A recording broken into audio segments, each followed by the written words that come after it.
Hello my dear students, कैसे हो आप सब। मैं आलोकेश अग्रवाल अकाउंट्स पर ट्रिपल ए में एक बार फिर आपका स्वागत करता हूं। दोस्तों, आज हम लोग बात करने वाले हैं चैप्टर के एक बेहतरीन टॉपिक की, डिडक्शन फ्रॉम इनकम का जो चैप्टर है उसमें सेक्शन 80C पढ़ने जा रहे हैं, जो न केवल पेपर के लिहाज से, ये रियल लाइफ के लिहाज से भी बहुत ज्यादा इंपॉर्टेंट है। आपको अच्छी अच्छी चीजें जानने को मिलेंगी कि अगर आपको अपने टैक्स सेविंग करने हैं तो आज आप अपने पेरेंट्स को जाके बता सकते हो कि अगर पापा आपका ज्यादा टैक्स लग रहा है तो आप ये करो, आपका टैक्स बच जाएगा। वो बात अलग है, आपके पापा चाहे टैक्स ना पढ़े हुए हो वो भी आपको बता देंगे, बेटा बता मत, ज्यादा शाना मत कर, हमें पता है कि इन चीजों से टैक्स बच जाता है ना। जिन्होंने इनकम टैक्स नहीं भी पढ़ी वो लोग भी जानते हैं इसके जो मेजर पॉइंट्स हैं टैक्स बचाने के, वो उन्हें भी पता होते हैं। ठीक है, क्योंकि हर इंसान जो टैक्स भरता है उसको ये पता होता है कि बचाने के तरीके क्या हैं, तो ये बचाने के तरीके हैं। ठीक है, तो आप लोग भी इसको इस तरीके से सीखिए। जब बिना इनकम टैक्स वालों को पता है, जो नहीं पढ़े हैं, तो आपको भी तो ऑब्वियसली पता होना चाहिए। आओ बेटा, सेक्शन 80C डिपेंड करती है डिडक्शन, ये किस बात पर डिपेंड करती है कि आपने पैसा कहीं इन्वेस्ट किया है क्या, तो सरकार डिडक्शन देती है। कैसे कैसे हैं, आओ जरा, काफी सारे पॉइंट्स हमें कवर करने हैं। मैंने बोर्ड पे 15 पॉइंट लिखे हैं, एक्चुअल में 23 पॉइंट्स हैं और इसमें पूरे 23 कवर हो गए हैं। मैंने कुछ चीजों को मर्ज कर दिया है, कुछ चीजों को अलग अलग, जैसे 3 अलग अलग पॉइंट्स हैं, मैंने मर्ज करके लिख दिया। ये तो एक ही है, खैर ये अलग अलग पॉइंट्स हैं, मैंने मर्ज करके लिख दिया। तो टोटल 23 पॉइंट्स हैं जो सारे कवर हो चुके हैं इसके अंदर। ठीक है, CFL है। ठीक है, करें तो देखो बेटा, अब हम लोग करें डिडक्शन अंडर सेक्शन 80C की पहली डिडक्शन। अच्छा, सीरियल नंबर इंपॉर्टेंट नहीं है, मेन बात तो आपको यह है कि इसकी डिडक्शन मिलती है, ये याद रखना है, कोई सीरियल नंबर नहीं है इसके अंदर। सबसे पहले जो इंपॉर्टेंट है वो है लाइफ इंश्योरेंस प्रीमियम। बेटा कई लोग इसे LIC के नाम से पुकारते हैं, रियल में मैं आपको बता दूं LIC, C फॉर कॉर्पोरेशन होता है, लाइफ इंश्योरेंस कॉर्पोरेशन, जो कि एक कंपनी का नाम है। रियल में जो वर्ड होता है वो होता है लाइफ इंश्योरेंस प्रीमियम। प्रीमियम का मतलब इंश्योरेंस के लिए जो पैसा दे रहे हैं वो होता है इंश्योरेंस प्रीमियम। लाइफ के लिए जो इंश्योरेंस के लिए पैसा दे रहे हैं उसे क्या बोलते हैं, लाइफ इंश्योरेंस प्रीमियम। चाहे वो आपने LIC कंपनी को दिया हो, चाहे HDFC, चाहे किसी और कंपनी में, आप कहीं पे भी करवा सकते हो ना इंश्योरेंस। आजकल तो कोटक महिंद्रा, पता नहीं कौन कौन सी है, बहुत सारी इंश्योरेंस कंपनीज हैं, आपको पता होगा, है ना। तो किसी में भी दिया हो, अगर आपने लाइफ इंश्योरेंस प्रीमियम करवा रखा है तो उसकी डिडक्शन मिलती है। किस किस के लिए करवा रखा हो तो मिल जाती है, अगर आपने अपना इंश्योरेंस करवाया उसके पैसे दिए तो भी मिल जाती है। बेटा वो लाइट जलाई दो, CFL। ठीक है, अगर आपने क्या, हाँ, सेल्फ के लिए इंश्योरेंस करवाया तो भी मिल जाती है। अगर आप अपने बीवी, स्पाउस, यानी कि अगर मेल की बात हो रही है तो फीमेल और फीमेल की बात हो रही है तो मेल, स्पाउस के लिए अगर करवाया और उसका भी इंश्योरेंस प्रीमियम आपने दिया है तो उसकी भी छूट मिल जाएगी। और चिल्ड्रन, आपके बच्चों की भी छूट आपको मिल जाएगी अगर उनका इंश्योरेंस करवाया। यानी कि जैसे अगर मेरे केस में बात की जाए, अगर मैंने अपना इंश्योरेंस करवाया है, उसकी पेमेंट करी है तो भी मुझे छूट मिल सकती है। मैंने अपनी बीवी का करवाया है, उसका इंश्योरेंस प्रीमियम पे किया है मैंने, तो भी मुझे छूट मिल जाएगी। और मैंने अगर अपने बच्चों का इंश्योरेंस करवाया है, उनका जो प्रीमियम पे किया है उसकी भी छूट मुझे मिल जाएगी। और चिल्ड्रन के पीछे ऑल लिखा है, ऑल का मतलब कितने सारे नहीं, ऑल का मतलब है यहां कोई रिस्ट्रिक्शन नहीं है कि मेल पे अलाउड है या फीमेल पे, दोनों अलाउड है। मैरिड हो या अनमैरिड हो, दोनों अलाउड है। माइनर हो या मेजर हो, दोनों अलाउड है। मतलब ऐसा नहीं है कि सर माइनर ही अलाउड होगा, मेजर अलाउड नहीं होगा, डिपेंडेंट अलाउड होगा, इंडिपेंडेंट अलाउड नहीं होगा, ऐसा नहीं है, सारे अलाउड है। मतलब चाहे मेरा बच्चा, मैं मान लो 60 साल का हूं, मान लो, है ना, और अगर मेरा बच्चा 40 साल का है, मैरिड भी है, इंडिपेंडेंट भी है, सब कुछ, और फिर भी उसका इंश्योरेंस प्रीमियम अगर मैं भर रहा हूं तो छूट मुझे मिल जाएगी। चिल्ड्रन ऑल, यानी सारे कवर्ड हैं, कोई सा भी कैटेगरी ले आओ आप। पेड बेसिस, बेटा इंश्योरेंस का प्रीमियम जो है ये पेड बेसिस पे अलाउड है। यानी अगर कई बार होता है ना प्रीमियम मिस हो जाता है, मान लो अभी लॉकडाउन चल रहा था, मैं प्रीमियम जमा नहीं करवा पाया अगस्त वाला, मान लो जो एक किस्त आ रही थी, ठीक है, वो नहीं जमा करवा पाए, तो सरकार उसकी छूट दे देगी क्या, नहीं। सरकार कहती है अगर पेमेंट करोगे तो छूट मिलेगी, नहीं करोगे तो नहीं। अच्छा, मैंने कहा सर अगस्त में तो नहीं करवा पाया, लेकिन मैं अगले साल जब अगस्त का आएगा उस दिन एक साथ 2 किस्तें जमा करवा दूंगा, पुरानी वाली भी ये, और फरवरी में तो फरवरी की करवाऊंगा ही। तो अगस्त और फरवरी साल में 2 किस्तें आती थी मेरी, अगले साल में मैंने अगस्त में 2 और फरवरी की 1, 3 जमा करवाई, तो अगली बार डिडक्शन कितने की मिल जाएगी, 3 की, और जबकि इस साल वाले में कितने की मिलेगी, 1। यानी पेड बेसिस पे, जितने भी साल पुराना भी पे किया हो, पे किया है तो मिल जाएगा, पे नहीं किया तो नहीं मिलेगा। पेड बेसिस की डिडक्शन है, जैसे म्युनिसिपल टैक्स की होती थी हाउस प्रॉपर्टी के चैप्टर में। अच्छा, मैक्सिमम प्रीमियम डिडक्टेबल, ये एक फालतू सा पॉइंट है लेकिन आपके सवालों में आ जाएगा, इसलिए आप याद रख सकते हो। अगर जब हमने इनकम टैक्स पढ़ी थी अपने जमाने में, सन 2012 से पहले, उस टाइम रूल था कि आपकी जो पॉलिसी का प्रीमियम जो जा रहा है, प्रीमियम, मान लो आपने 5 लाख की पॉलिसी करवाई है, ठीक है, और मेरा सालाना जो प्रीमियम है वो है 80,000, तो कोई दिक्कत नहीं है। लेकिन अगर प्रीमियम अगर 20% से ज्यादा है, 5 लाख की पॉलिसी, इसका मतलब मेरी जो इंश्योरेंस कवर है वो कितने का कवर है, 5 लाख का, उसका 20% कितना हुआ, 1 लाख। यानी अगर मेरा 1 साल का प्रीमियम 1 लाख से ज्यादा भी जा रहा होगा तो भी सरकार कहेगी हम तो 20% तक ही अलाउ करेंगे। यानी मान लो मेरा प्रीमियम जा रहा है 1,05,000, तो सरकार क्या कहेगी, तेरी पॉलिसी पूरी कितने की थी, मैंने कहा 5 लाख की, कह रहे प्रीमियम कितना भर रहा है, मैंने कहा 1,05,000, कह रहे हम तो 5 लाख का 20%, नहीं 5 लाख टैक्स नहीं देना बेटा, छूट का टॉपिक पढ़ रहे हैं ये सारा, ये इनकम थोड़ी है। तो 1,05,000 काउंट हो गया इनकम में। अरे इनकम थोड़ी है, मैं प्रीमियम भर रहा हूं बेटा, ये डिडक्शन का चैप्टर है, ये भूल जाओ या पहले वाले सारे चैप्टर्स को, ये चैप्टर है छूट लेने का। तो सरकार कहेगी 1,05,000 की छूट मिलेगी, 1 लाख की, 1 लाख यानी 20%। ये रूल कब तक था, अगर आपने पॉलिसी ली थी 1 अप्रैल 2012 से 1 अप्रैल 2012 से 31 मार्च 2013 तक, यानी 1 साल बस, 2012-13, उस 1 साल में इस रेट को चेंज करके कर दिया गया 10%। फिर हाहाकार मच गया कि यार 20% से 10% कर दिया, ये तो बड़ी दिक्कत हो गई है ना, मतलब वो, हाँ मान लो मेरी 5 लाख की पॉलिसी है, मेरे 1,05,000 प्रीमियम जा रहा है, तो सरकार तो डिडक्शन केवल 50,000 की देगी, मेरा प्रीमियम 1,05,000 ज्यादा वो हो गई। फिर अगले साल क्या हुआ, इसको थोड़ा सा मीडियम पे लाके रखा गया। 1 अप्रैल 13 के बाद जारी हुई पॉलिसीज में अगर आपका प्रीमियम 15% तक है तो अलाउड है, 15 से ऊपर है तो 15 तक अलाउड है। जैसे कि मेरी 5 लाख की पॉलिसी है, तो मेरा प्रीमियम जा रहा है 1,05,000, तो कितना अलाउड होगा, मेरा 75,000 ही अलाउड होगा, 30,000 अलाउड नहीं होगा जो ऊपर का है, ठीक है। कितना अलाउड होगा, 15%। अब आपको अगर सवाल में डेट दे रखी हो तो ये वाले रूल अप्लाई करने हैं, डेट ना दे रखी हो तो आपको सिंपल ये देखना है कि 15% से ज्यादा तो नहीं है, ठीक है। डेट ना दे रखी हो तो आपको यही मानना है कि वो 1 अप्रैल 13 के बाद की है, लेकिन अगर लिखा हो कि वो पॉलिसी इस साल में ली थी तो वो रूल लगा देना। तो रूल कैसे याद रखोगे, 12 से पहले 20, 12-13 में 10, लड़ाई होगी 20 और 10 में, 2013 से क्या कर दिया 15, याद रख लोगे पक्का।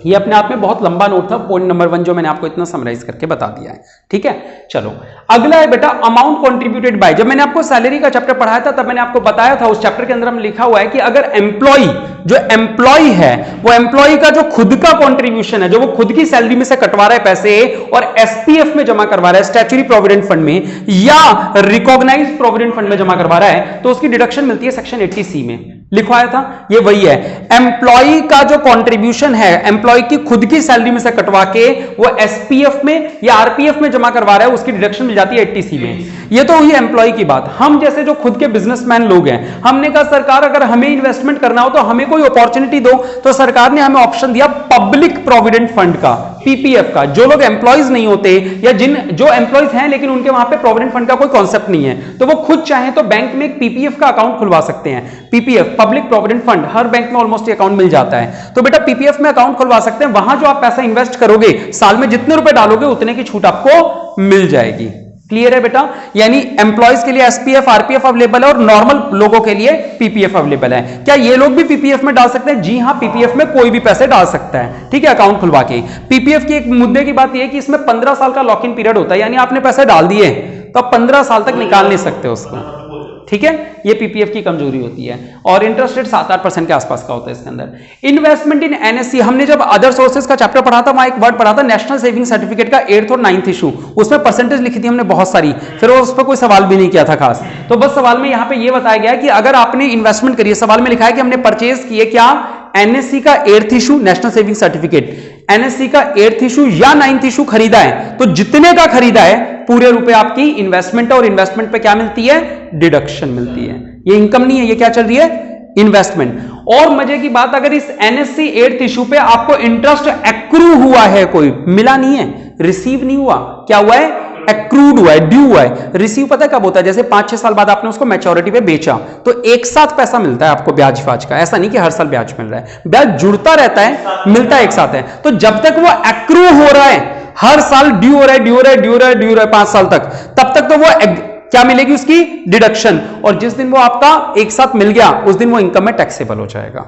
समझ में आ रहा है? तो एनएससी 8th इशू में इन्वेस्ट किया उसकी भी छूट मिलती है और उस पर जो इंटरेस्ट बना उसकी भी छूट मिलती है, ठीक।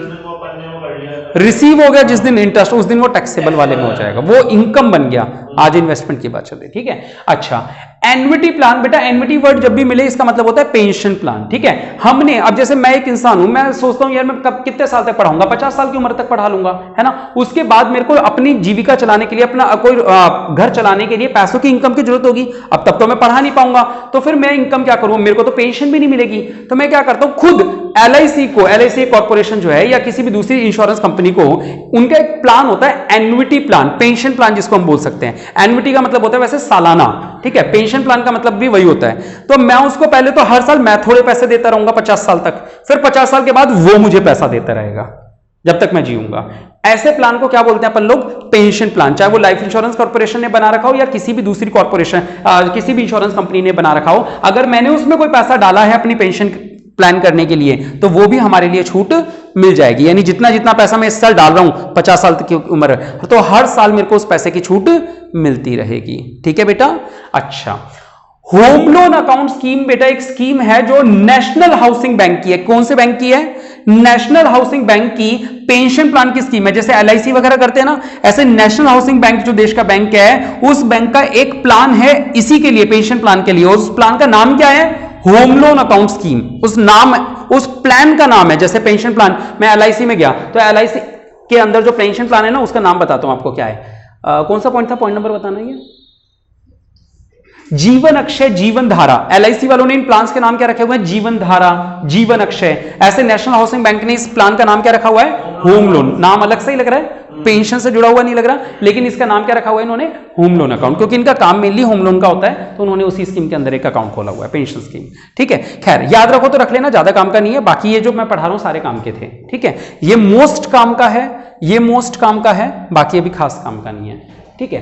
अब amount contributed in the following scheme of, ये भी काम का नहीं है, लेकिन एक दो सवालों में जरूर आ जाएगा, रियल लाइफ में काम का नहीं है। सरकार ने पब्लिक सेक्टर कंपनीज जो कि किस काम में जुड़ी हुई हो, ऐसी कंपनीज जो पब्लिक सेक्टर की हो, पब्लिक कंपनीज आते हो, प्राइवेट कंपनीज, पब्लिक कंपनीज जिनके नाम के आगे लिमिटेड लगा होता है, हाँ, ऐसी पब्लिक कंपनीज जो किस काम में लगी हुई हो, लॉन्ग टर्म फाइनेंस दिलवाती हो, परचेज या कंस्ट्रक्शन के लिए रेसिडेंशियल हाउस। यानी ऐसी कंपनीज जिनका काम क्या हो, लोगों को फाइनेंस देना कि तुम पैसे लो अपना घर बनाओ, लोन प्रोवाइड करना। ऐसी कंपनी में अगर आप इन्वेस्ट कर रहे हो पैसा, तो उसकी डिडक्शन मिल जाएगी, समझ रहे हो। एक ऐसी कंपनी, पब्लिक सेक्टर कंपनी, जिसका काम क्या है, जिसका काम है लोगों को होम लोन प्रोवाइड करवाना, समझ रहे हो। लोन किसके लिए प्रोवाइड, रेसिडेंशियल हाउस बनाने के लिए, चाहे परचेज करने के लिए हो, चाहे कंस्ट्रक्शन करने के लिए हो, आपको अगर मैं फाइनेंस दे रहा हूं, ठीक है। तो ऐसा जो कंपनी है जिसका काम ये है, उस कंपनी में अगर आप पैसा इन्वेस्ट कर रहे हो, तो इसका मतलब आपको डिडक्शन मिल जाएगी, समझ रहे हो। आपको क्या करना पड़ेगा, आपको अमाउंट कंट्रीब्यूट करनी पड़ेगी, यानी आपको पैसा लगाना पड़ेगा किस स्कीम में, जो स्कीम किसने निकाली हो, पब्लिक सेक्टर कंपनी ने निकाली हो, समझ रहे हो। आप एक पब्लिक सेक्टर कंपनी में इन्वेस्ट कर रहे हो, एक स्कीम में पैसा, जिसका काम क्या है, लोगों को घर बनाने के लिए पैसे फाइनेंस देना। बिल्कुल आ रही है बात समझ में। वो तो मेरे से मिलेगा जो मिलेगा, और वो टैक्सेबल होगा। या फिर आपने, ये तो हो गई पब्लिक सेक्टर कंपनी की बात, या इंडियन हाउसिंग बोर्ड को आपने पैसा दिया हो, जो भारत का हाउसिंग बोर्ड है ना, इंडियन हाउसिंग बोर्ड, उसको पैसा दिया हो, जिसका काम क्या है, इंडियन हाउसिंग बोर्ड का काम क्या है बेटा, planning and development of town and cities. भाई Indian housing board house develop नहीं करता है, क्या काम करता है, देश के शहरों को ये फ्लाईओवर्स बनाता है, नेशनल हाईवेज वगैरह पे, इस तरीके की चीजें काम करता है। तो नेशनल हाईवे का, इंडियन हाउसिंग बोर्ड का काम क्या है, planning and development of town and cities. आपको ये याद नहीं करना, आपको ऐसा याद रख लेना, यार इस तरीके को कोई चीज दिखे ना पब्लिक सेक्टर कंपनी को, इंडियन हाउसिंग बोर्ड, तो छूट मिलेगी। हाँ, सामने आएगी तो याद रख जाएगा, वरना आपको ये भी याद रखने की कोई खास जरूरत नहीं है। जो इंपॉर्टेंट है लास्ट में कवर कर दूंगा कि ये जरूर करनी है। पेड फॉर कॉस्ट ऑफ, अब ये बहुत अच्छी बात है, इसको करने से पहले 9th पढ़ाता हूं, फिर 8th पढ़ाता हूं, ठीक है। 9th, repayment of principal amount of housing loan. हमने जब हाउस प्रॉपर्टी का चैप्टर पढ़ा था, तो मैंने कहा था देश में यह कानून सबसे अच्छा बना रखा है कि आप घर खरीदने के लिए लोन ले लो, लोन में जब किस्त चुकाते हैं, इंस्टॉलमेंट चुकाते हैं, तो दो चीजें जुड़ के जाती हैं, एक प्रिंसिपल अमाउंट और एक इंटरेस्ट अमाउंट। जो इंटरेस्ट का पार्ट होता है उसकी सेक्शन 24B में छूट मिल जाती है, हाउसिंग प्रॉपर्टी वाले चैप्टर में 24B में छूट मिलती है। वो किस चीज की मिलती है, इंटरेस्ट ऑन बोरोड कैपिटल, हाँ या ना। इंटरेस्ट पार्ट की तो उसमें छूट दे दी, और कहते हैं वो जो आप मूलधन चुका रहे हो, जो प्रिंसिपल पेमेंट वापस चुका रहे हो बैंक को, उसकी सेक्शन मिल जाती है 80C में। यानी घर खरीदने के लिए जितना भी पैसा आपने चुकाया, उन दोनों अमाउंट की छूट मिल गई है ना। इंटरेस्ट की छूट तो किस में मिल गई, हाउस प्रॉपर्टी के चैप्टर में, और इसकी डिडक्शन किसमें मिल गई आपको? इस वाले चैप्टर में मिल गई। डबल बेनिफिट हो गया। तो बेटा ये वही है, repayment of principal amount of housing loan. अगर मैं इंटरेस्ट अमाउंट बोलता तो वो कौन सा चैप्टर में जाता? हाउसिंग प्रॉपर्टी में। हाउसिंग लोन, ये लोन आपने कहां से लिया हो? गवर्नमेंट बैंक से लिया हो तो भी अलाउड है, कोऑपरेटिव बैंक से लिया हो तो भी अलाउड है, कोऑपरेटिव सोसाइटी से लिया हो तो भी अलाउड है, एलआईसी भी बेटा हाउसिंग फाइनेंस देता है, एलआईसी से लिया हो तो भी अलाउड है, नेशनल हाउसिंग बैंक से लिया हो, ठीक है, तो भी अलाउड है। पब्लिक कंपनी में क्या है बेटा? मान लो मैं एक पब्लिक कंपनी और आप मेरे यहां एम्प्लॉई हो और आपको घर बनाने के लिए पैसा चाहिए, आप बॉस के पास आए हो पब्लिक कंपनी में और बॉस से क्या बोल रहे हैं एम्प्लॉयर से कि सर मुझे घर बनाने के लिए पैसा चाहिए, प्लीज आप ही मुझे लोन दे दो, मुझे बाहर से तो लोन मिलेगा नहीं, कोई दे नहीं रहा, तो मैं आपको लोन दे देता हूं, मैं एक बड़ी कंपनी हूं, मेरे पास बहुत पैसा है, मैंने आपको लोन दे दिया, तो बॉस से लिया हुआ लोन भी अलाउड है। पब्लिक कंपनी जो एम्प्लॉयर है आपकी, वो आपकी एम्प्लॉयर है तो अलाउड है। और यूनिवर्सिटी, जैसे मान लो मेरी वो आरपीएससी में वैकेंसी लग के मैं प्रोफेसर बन गया, अब वो लोग हमें रहने को घर वर भी देते हैं वहां पढ़ाने के लिए, मैंने बोला यार मैं खुद का घर बनाना चाहता हूं, अगर आप लोन वोन दो, तो यूनिवर्सिटी बोलती है क्या दिक्कत है, आप बोलो कितने पैसे चाहिए, 2 करोड़ 2.5 करोड़ दे देंगे हमें फाइनेंस पे, है ना, बहुत कम ब्याज पे। तो यूनिवर्सिटी से भी अगर पैसा मिला है हमें तो भी अलाउड है। डन, यानी ये कहीं से भी लिया हो अलाउड है। तो इसकी लिस्ट याद करने की जरूरत नहीं है, बस इसमें ये याद कर लो। अच्छा यहां पे और क्या था? पब्लिक कंपनी, नेशनल, चलो ठीक है, हाँ हो गया। और मैं क्या बता था, हाँ यहां पे ये नहीं कह सकते सर मैंने पापा से लोन लिया है, उनको जो ब्याज दे रहा हूं वो अलाउड है क्या, है ना, या मेरे जिया जी से लोन लिया, मैंने दादाजी से लोन लिया है, उनको जो ब्याज दे रहा हूं जबरदस्ती ट्रांजैक्शन दिखा रहे हैं कि सर मेरे पास तो पैसे ही नहीं थे, मैंने चाचा से लिया था लोन, ये तो चाचा को जो ब्याज दे रहा हूं उसकी छूट मिलेगी क्या? तो उसमें नहीं मिलेगी। ठीक है, आ रही बात समझ में? चलो 10th और इंपॉर्टेंट पॉइंट ये तो अच्छा, पहले 8th बता दूं। 9th तो इंपॉर्टेंट था ही, आपको पहले से भी मैंने बताया हुआ है 9th के बारे में कि इंटरेस्ट वहां मिलती है और प्रिंसिपल यहां मिलती है।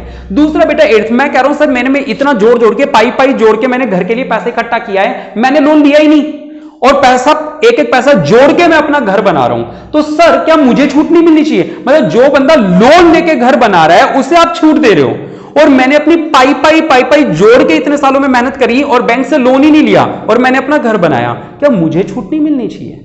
हाँ या ना? बोलो, मिलनी चाहिए ना। तो सरकार ने 8 पॉइंट में दिया, कह रहे पेड फॉर, आपने पैसे दिए हो किस चीज के? खरीदने के लिए पैसे दिए हो या बनाने के लिए पैसे दिए हो अपनी रेसिडेंशियल प्रॉपर्टी के, तो आपको भी छूट मिलनी चाहिए। हाँ कोई भी बोल दे, कहने का मतलब मैंने तो एग्जांपल दे दिया, पाई जोड़ के पैसा। घर बनाने के लिए टैक्स नहीं, हम टैक्स दे नहीं रहे, मतलब छूट ले रहे हैं।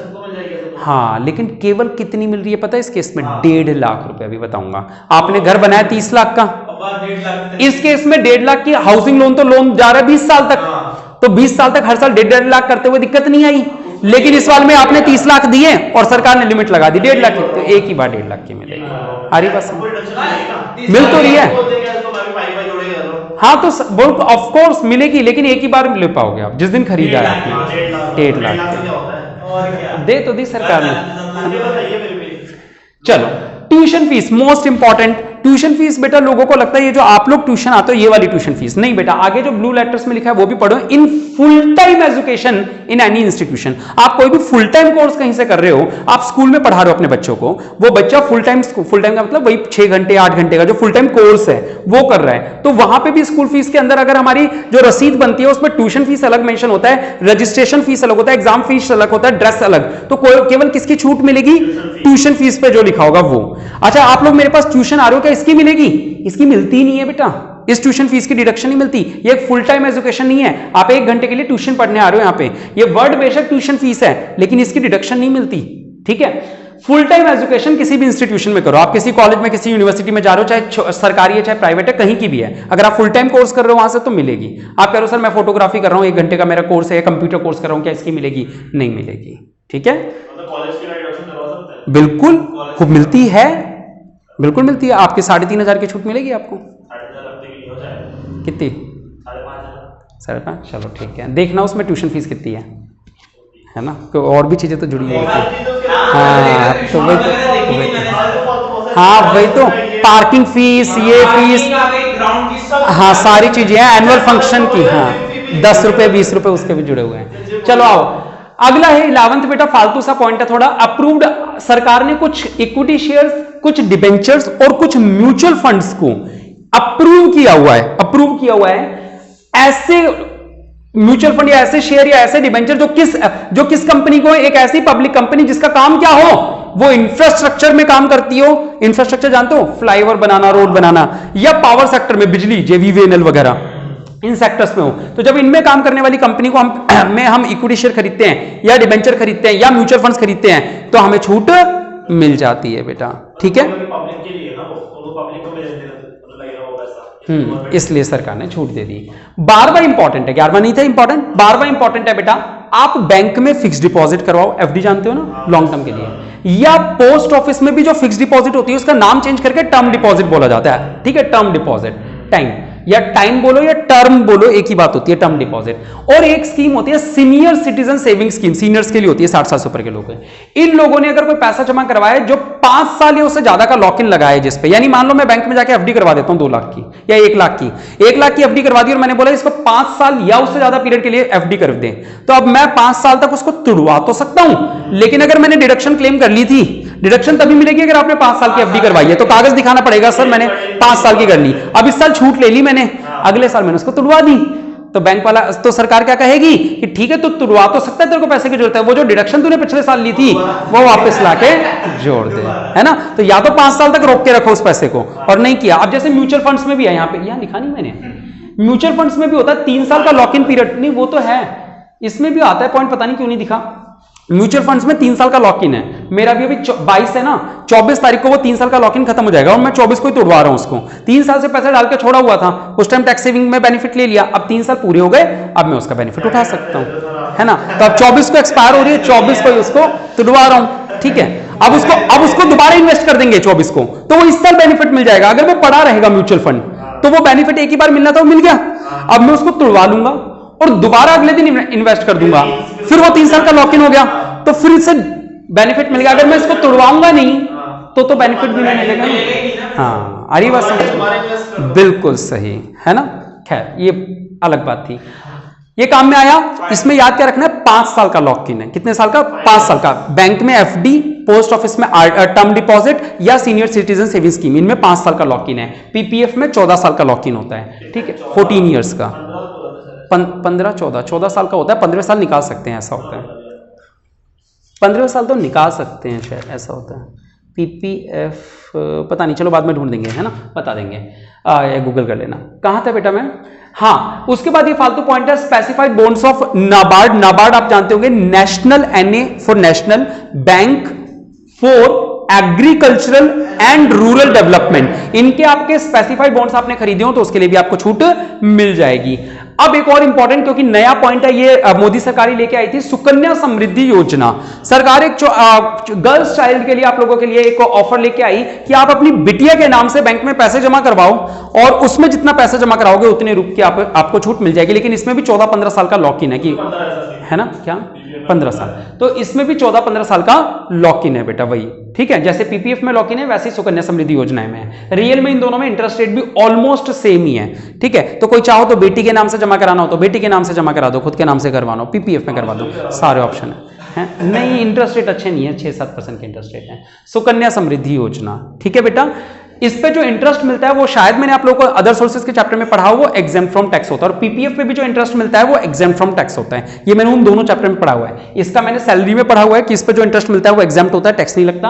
और इस पे मैंने अदर सोर्सेज में पढ़ा होगा कि इस पे जो इंटरेस्ट मिलता है वो एग्जेम्प्ट होता है, ठीक है। अच्छा, ये एक ऑप्शन है बेटा सेंट्रल गवर्नमेंट के एम्प्लॉइज के लिए। सेंट्रल गवर्नमेंट जानते हो, केंद्र सरकार के लोग, जैसे भारत में आर्मी है सेंट्रल गवर्नमेंट की है, केवी स्कूल के टीचर्स हैं सेंट्रल गवर्नमेंट के एम्प्लॉइज हैं, हमारे एमपीज जितने भी हैं देश के वो सारे सेंट्रल गवर्नमेंट के एम्प्लॉइज। ये जो सेंट्रल गवर्नमेंट के एम्प्लॉइज होते हैं ये अपना अगर पैसा अपने मन से नेशनल पेंशन स्कीम में डालते हैं तो वो जो पैसा इन्होंने डाला है नेशनल पेंशन स्कीम में उसकी भी इनको बेनिफिट मिल जाता है। नहीं, ये सेंट्रल गवर्नमेंट के एम्प्लॉइज, और ये शायद स्कीम भी इन्हीं के लिए ही होती है शायद। नेशनल पेंशन स्कीम हमारे लिए नहीं होती है, एनपीएस, हाँ हमारे लिए। क्या?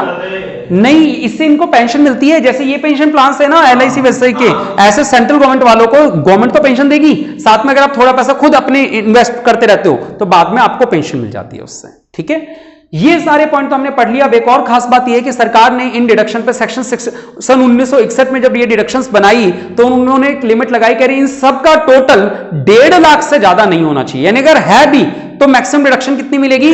1.5 लाख की मिलेगी। तो सरकार ने 80 CCE में लिखा, ये मैंने आपको नोट्स नहीं लिखवाया था CC वहां पे, CCE में केवल ये लिखा हुआ है कि सेक्शन 80C, 80CCC, 80 CCD1 इन तीनों का टोटल 1.5 लाख से ज्यादा नहीं होना चाहिए। तीनों सेक्शंस का टोटल, यानी 80C पढ़ा है, CCD पढ़ेंगे, CCC पढ़ेंगे, इन तीनों का टोटल जो है वो 1.5 लाख से ऊपर भी होगा तो भी छूट केवल कितनी मिलेगी? 1.5 लाख। सन 1961 के किताब के अंदर यही लिखा हुआ है ना।